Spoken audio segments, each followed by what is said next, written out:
the dreamers. To everyone who thought they'd never have a chance. This is. This is.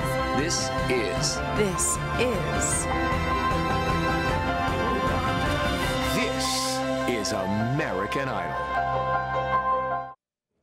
All right, well, there's nothing like a good celebrity feud to help juice ratings. Will a smackdown between Mariah Carey and Nicki Minaj on American Idol do the trick for that show? Let's talk right now to Chris Farley.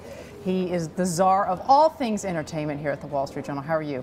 I'm doing great. Well, clearly this feud is already generating interest. I mean, I was talking to Keith Urban, who's the other new judge people aren't talking about as much on the panel, and he was already laughing about the fact that Nicki Minaj is drawing so many headlines before the show was even aired. And it starts airing when again? January 16th is when the new season premieres, and already, you know, Obama has weighed in on the Nicki Minaj Mariah Carey feud, whether that can be healed. Steven Tyler's gotten in a dust-up with Nicki Minaj about whether or not she would have rejected Bob Dylan had he been a contestant on American Idol. So she knows how to draw headlines. It's happening already. The only question is whether this translates into actual ratings that the show can use. You may be shocked I'm going to ask you this, Chris, but for those people living in a bubble or on a desert island, what exactly is the feud all about?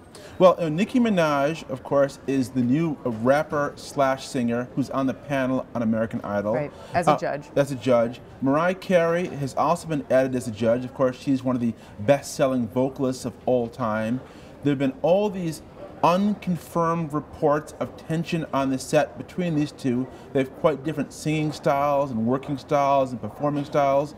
And very recently at the TCAs, Mariah Carey came out and said that, you know, she challenged people who thought this feud wasn't real, and sort of, you know, talked about the fact, yes, there's been some tension, but, you know, the show is going to be something people want to watch. 12th season for Idol. You know, many say they need something, whether it's a controversy or something else, to help juice the ratings, which are not what they used to be. Of course, American Idol is put out by Fox Broadcasting, which is part of News Corp, as are we here at the Wall Street Journal. You know, is this going to be enough to do it? I mean, and what do you think about this combination of judges to begin with? Well, they need something. Right. They need something because, you know, they have The Voice challenging them, and The Voice is going to be bringing on Shakira very soon, and they had a lot of success on iTunes charts with some of the songs that performers were singing on there. And also, you think about it, can you name, most people can't name the last 3 winners of American Idol. You can name Philip Phillips maybe, and that song Home's gotten some play. Yeah. But when you think of the big winners of American Idol, you think of people like Kelly Clarkson. Right. Or you think of someone who didn't even win, Jennifer Hudson, and maybe Carrie Underwood, but that's going back a ways. The newer winners aren't getting as much buzz. The ratings have been slipping. The last season there were only a little more than half what they were during the show's heyday in 2006. So it has some problems. It wants to get back to being a juggernaut, and they hope this combination of stars will help them do that. Is that even possible, Chris? I mean, you know, you mentioned The Voice and you mentioned the X Factor as competing shows, but you also have so many other things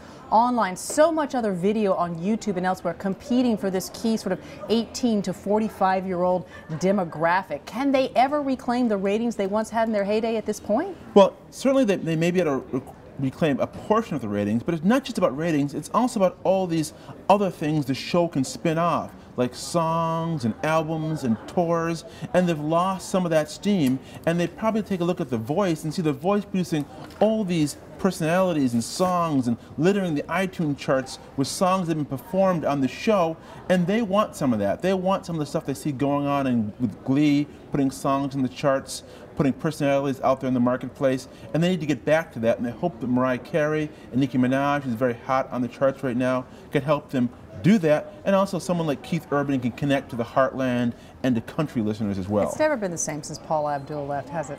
It really hasn't. It hasn't. I don't think so. I mean, well, let's get on trend. Let's just start a Paula Abdul comeback. Well, that's what makes it so tough, because Paula Abdul really wasn't someone who was super talented as a pop performer, yet there's something about her chemistry with Simon that made it work. It just so the worked. chemistry is mysterious. Can they replicate it? They don't really know. Maybe they'll go in a different direction with this feuding. All right, Chris Farley, thanks so much for being with us. Appreciate it.